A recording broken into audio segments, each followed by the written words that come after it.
Hi అండి. ఇవాళ మనం ములక్కాడలతో సూప్ చేసుకోబోతున్నాం. చాలా హెల్త్ బెనిఫిట్స్ ఉన్నాయి దీనికి కావాల్సిన పదార్థాలు ములక్కాడ, వెల్లుల్లి, అల్లం, ఒక టమాటా, ఒక ఉల్లిపాయ, కొంచెం కొత్తిమీర, రుచికి సరిపడా ఉప్పు, కారం, చిటికెడు మిరియాల పొడి, ధనియాల పొడి.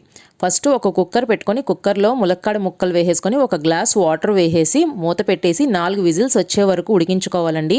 ఇది ఉడికిన తర్వాత మనం ఈ వాటర్ని పారేయకుండా దాన్ని పక్కన పెట్టుకుంటే మనం ఆ వాటర్తోనే సూప్ అనేది రెడీ చేసుకోవచ్చు.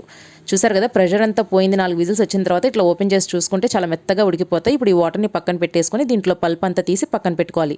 మనకు చాలా ఈజీగా వచ్చేసిద్దండి ఇట్లాగా స్పూన్తో తీసుకుంటే పల్పు. ఈ విధంగా పల్ప్ మొత్తం దాని గుజ్జు మొత్తం ఒక ప్లేట్లోకి తీసేసుకొని పక్కన పెట్టుకోవాలి. జుట్టు ఊడిపోయినా మనకి ఏమైనా హెల్త్ ప్రాబ్లమ్స్ ఉన్నా ములక్కాడ చాలా మంచి ఔషధం అండి.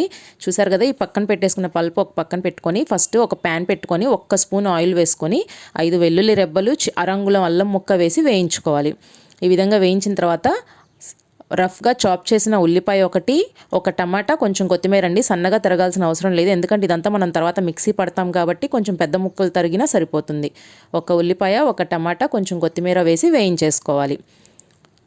జుట్టు పెరగాలి అనుకున్నా, జుట్టు ఊడకుండా ఉండాలి అనుకున్నా ఇది చాలా మంచిగా పనిచేస్తుందండి. ఒకసారి ట్రై చేసి చూడండి. రుచికి సరిపడా ఉప్పు వేసుకొని 1/2 స్పూన్ కారం, చిటికెడు మిరియాల పొడి, 1/2 స్పూన్ ధనియాల పొడి వేసి వేయించుకోవాలి. ఇది బాగా మెత్తగా ఉడకనవసరం లేదండి, దాని పచ్చివాసన పోయే వరకు వేయించుకుంటే సరిపోతుంది. ఈ విధంగా వేగిన తర్వాత మనం ముందుగా వడగట్టి పెట్టుకున్నాం కదా వాటర్, ములక్కాడలో ఆ నీరు పోసి దానికి ఇంకొంచెం ఒక 1/2 గ్లాస్ వాటర్ కూడా యాడ్ చేసుకొని మనం ముందుగా తీసి పెట్టుకున్న ములక్కాడ గుజ్జు కూడా వేసుకొని బాగా కలుపుకోవాలి. చూసారు కదా, ఉడికిపోతుంది. ఇది అయిపోయినట్టేనండి. ఇప్పుడు దీన్ని మనం స్టవ్ ఆఫ్ చేసేసుకొని పక్కన పెట్టేసుకోవాలి. చల్లారిన తర్వాత దీన్ని మిక్సీ పట్టుకొని మనం వడగట్టుకోవాలి.